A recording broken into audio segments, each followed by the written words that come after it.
So I don't need to be like a super, like a 10 points developer anymore. Because with AI, if I'm a 7, probably I can be a 9, like you say. So it's super amazing and exciting time to be alive. Sometimes I think about like the idea of regenerative code bases and how, if that's even possible. I know technically it'd be possible, but would it be good for a company? Would it be practical for a business to have like regenerative code base where a customer puts in a bug ticket and somehow like it writes, "Hey there, I'm Cody McGuffie. I'm a husband, dad of 3, and I'm the founder of EverBee." EverBee. Where we serve over 1 million creators across the globe, helping them grow thriving online businesses. I believe every single human is a creator, and I believe every single creator should own a business. A business that gives them the freedom to build the life that they dream of.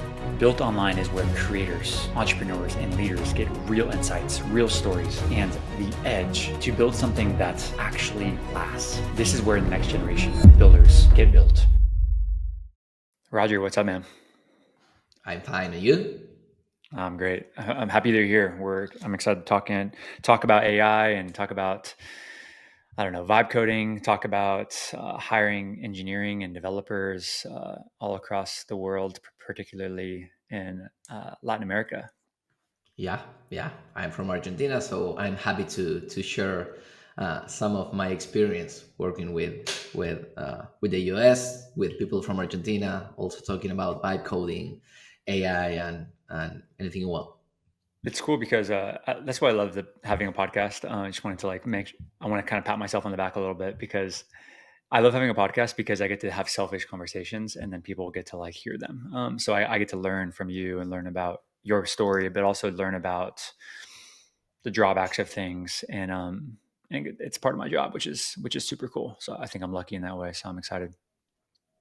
Yeah, yeah. It's always insightful, to not only be the host, but also going to different shows. It's always like Mhm. very insightful, also for me, because you have this kind of like relaxing conversations, talking about life, about technology, about business.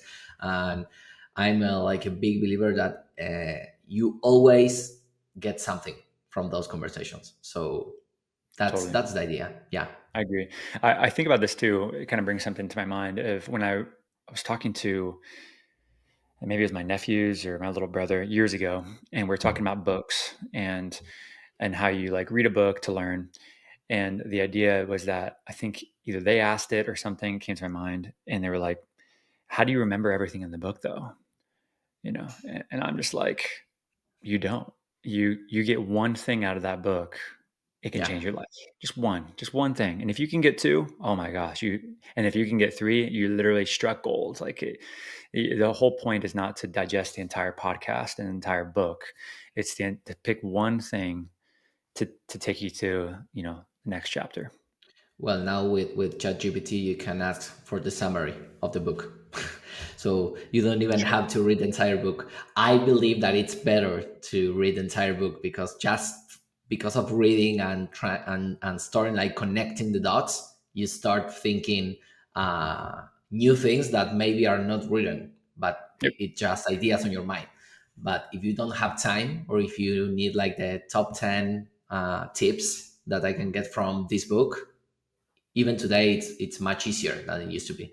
Yeah, I agree with you. I'm still kind of forming my opinion on this, on the ChatGPT versus a book thing. At this point in my life, with technology the way it is, I believe in both, and just depending on what I'm trying to achieve. There's certain skill sets that you need to be indoctrinated into. Like you need to be emotionally bought into the story to actually make a transition into your life. And there's sometimes you just need to like know the answer. And Yeah. and you need to be able to ask and bounce it off. And so like using them together is probably my answer for myself now is like, how do I read the book and also ask questions against ChatGPT against the book the entire time?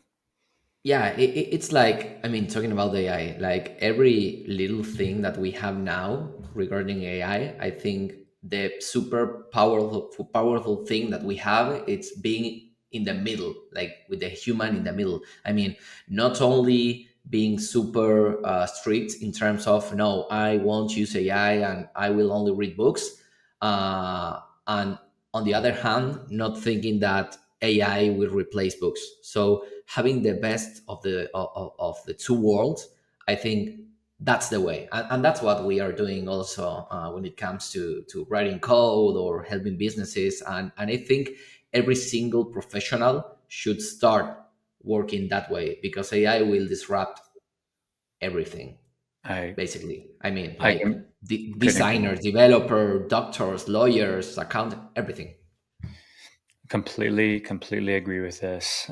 I It doesn't need to always be like this or that. It can be this and that and equals powerful, like more powerful. And it's the convergence of all these technologies that are going to move us forward.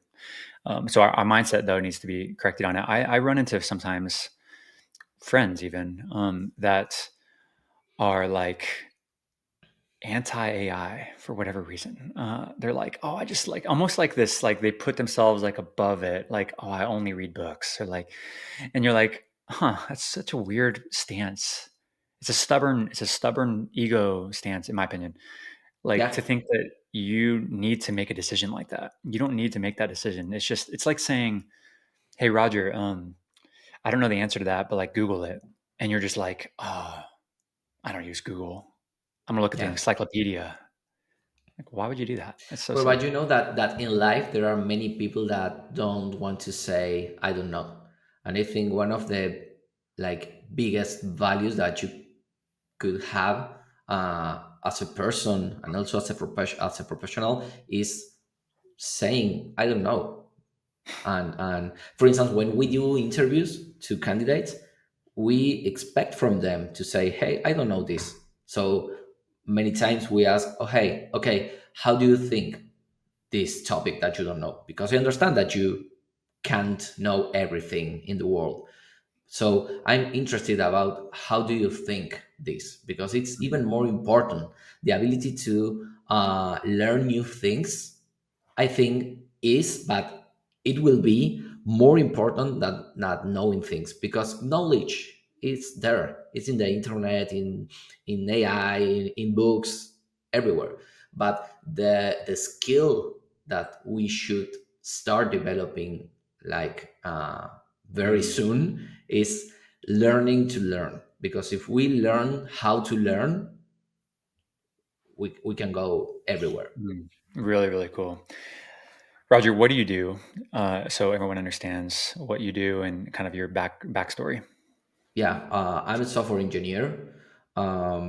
So I started coding when I was 15 years old, more than 20 years ago, such a long time ago. 14 years ago, I founded my own company. The name of the company is Braintly, and we are a software development company where we help US based company to hire software engineers in Latin America. Most of them are in Argentina, because I'm from Argentina and I live here in Argentina.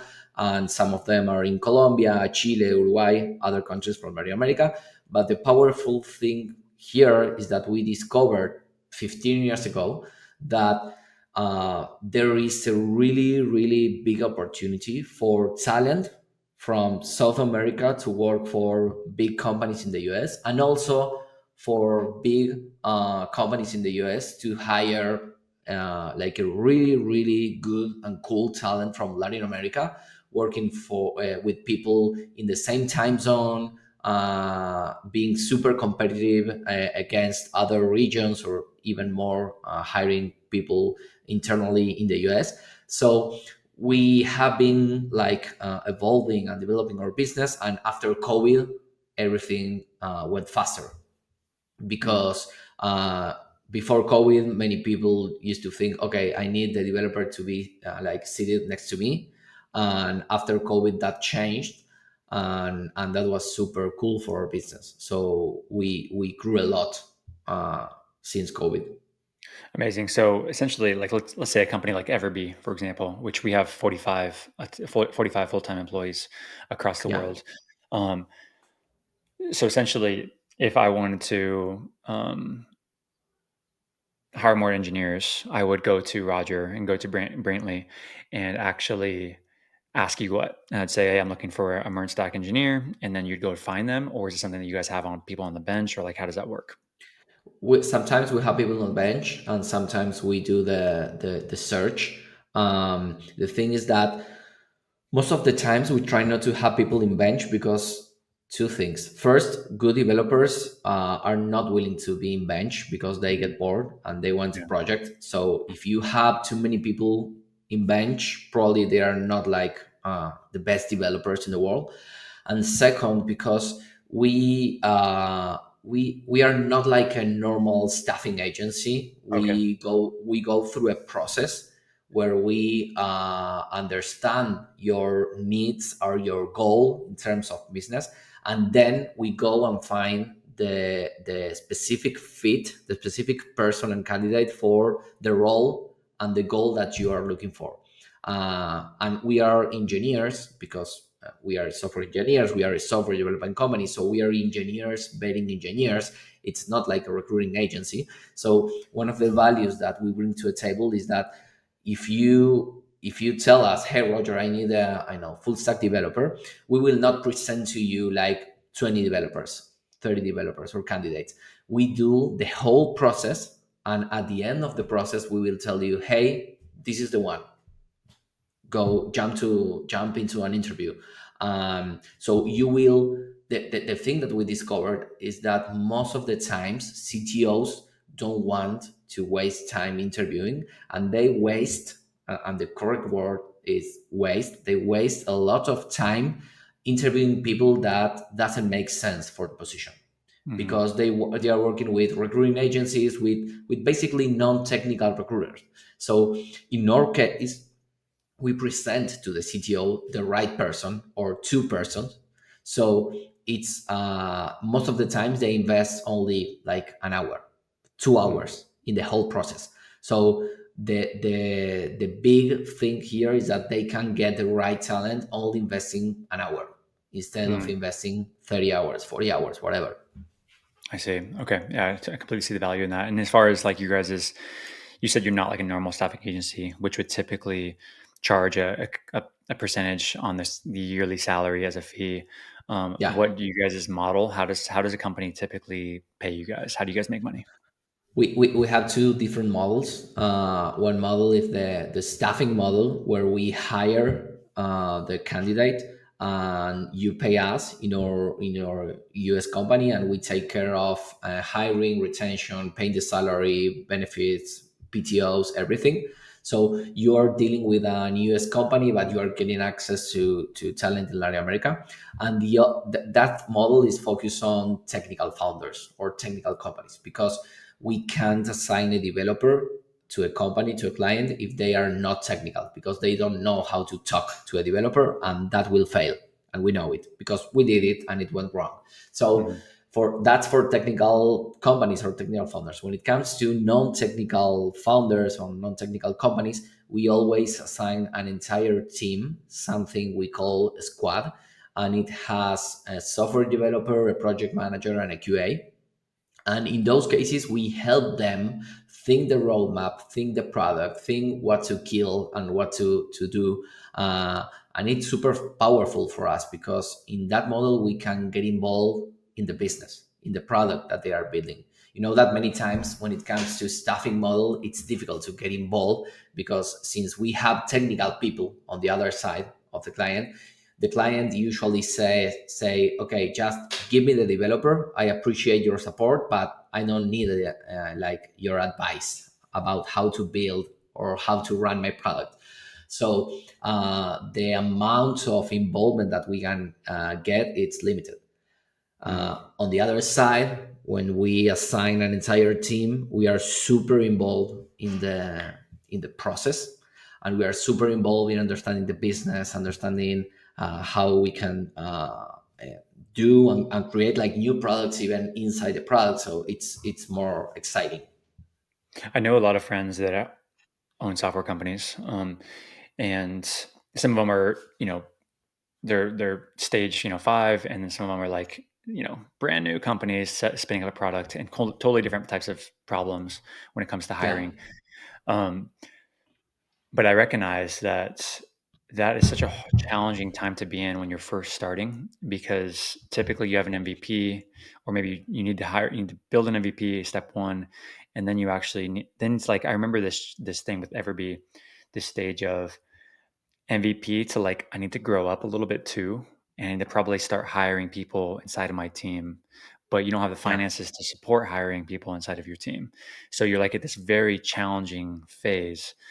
And we ended up hiring somebody, one person part time instead of our team, and that was the right move for us. But there wasn't really, I wasn't aware of like solutions like Squad, for example, like your solution there. I don't think that maybe didn't exist at the time so much, and that would have been a totally awesome solution because you kind of have a team. You get to kind of like pay fractional, probably, or at least you get to pay a little bit less versus yeah. hiring an entire team all dedicated towards you. Yeah, exactly. And many times we work with clients. We usually work with clients that they want to build like a long-term relationship, like ongoing projects. But other times we have people that say, "Hey, I need this team only for I know a year or 6 months because I want to do a spin-off on my product. But then if that works, I will like keep going ahead with my internal team." And it makes sense because I mean, if you are a technological company, like a tech company, it makes much more sense to have staff augmentation or have your internal team, not having a squad, because you are technical leadership or you have a technical leadership and you know how to deal with developers. So both models are great. Or I mean, squads and staff augmentation are great for technical founders in different moments. For non-technical founders, we always offer the squad because we have been doing this for 15 years and we know that we if we assign a developer to a non-technical person, that will explode How because do the you typically developer. Sorry, Yeah, it's I'm asking for friends here because other friends I know they're having this issue. Or at least I'm pretty aware they're having this issue. I want to ask questions for them. How do you typically charge for squad? For example, you said there's one PM, one I think you said one engineer, and then one QA. I think is what you said.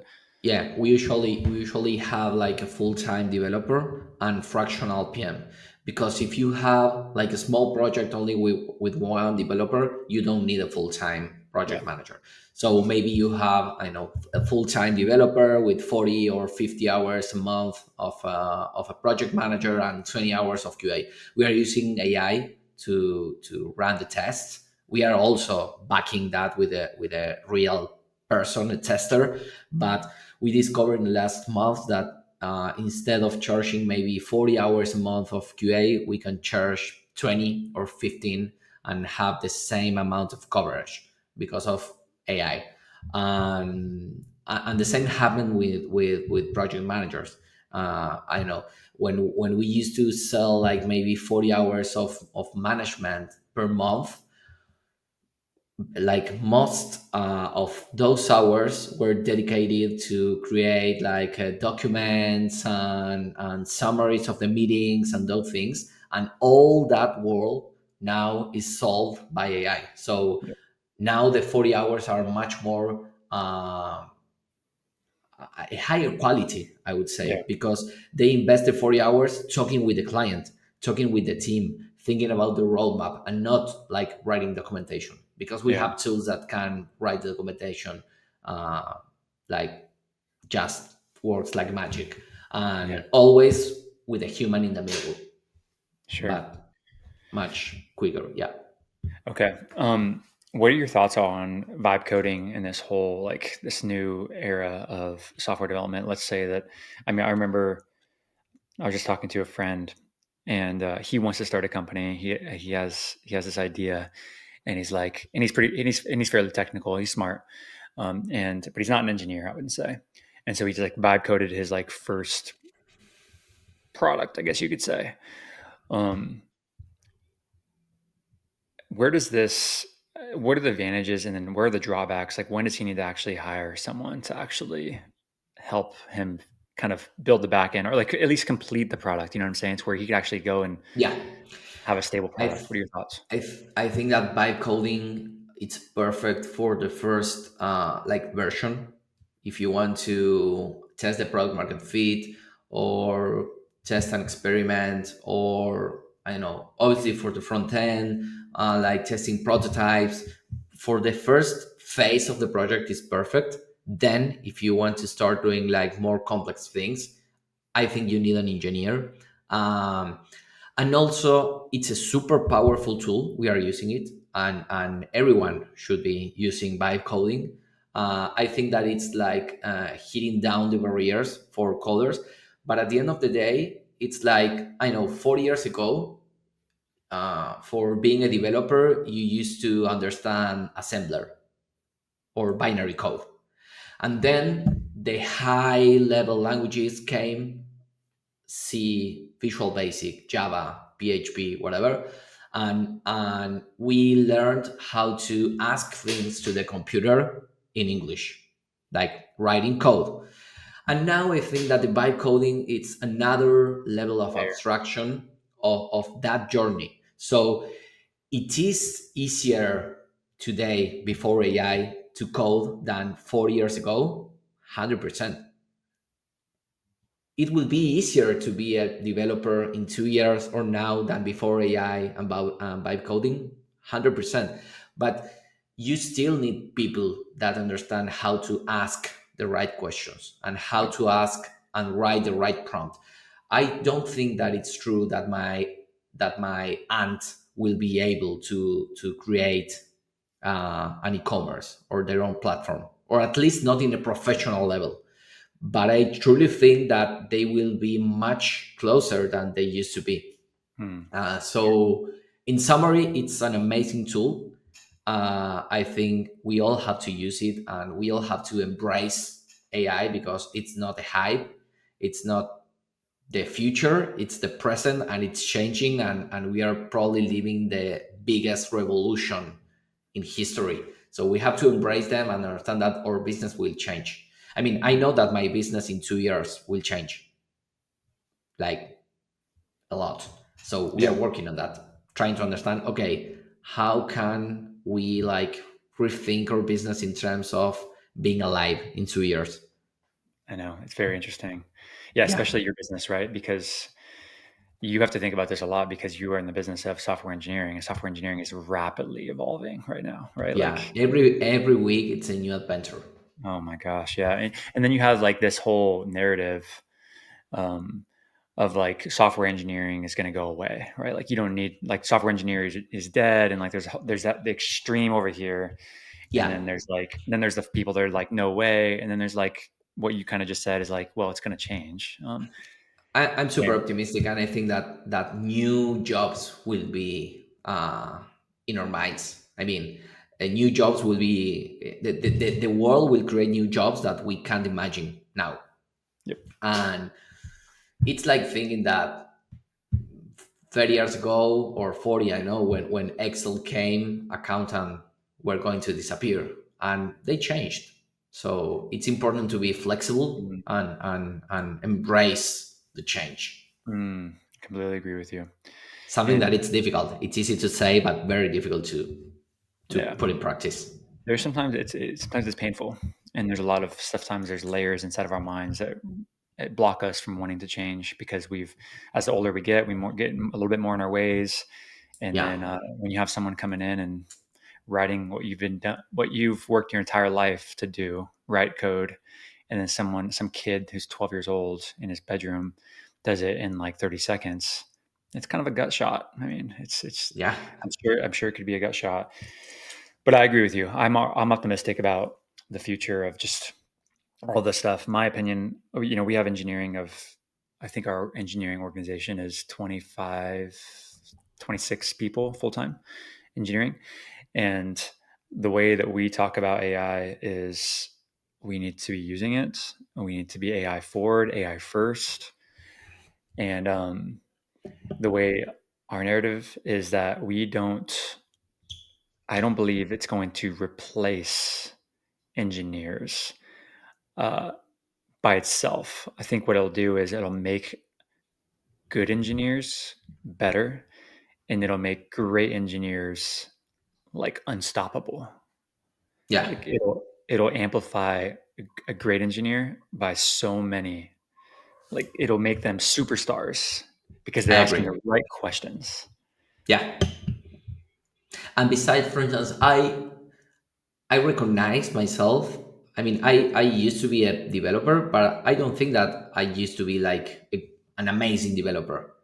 But my value 15 years ago was that I was super good understanding businesses. So Mm, the combination between being like a middle bar developer and the superpower of getting involved in business was super cool. So imagine now having that like skill of being involved in businesses but powered by AI. So I don't need to be like a super like a 10 points developer anymore, because with mm, AI, if I'm a 7, probably I can be a 9, like you say. mm.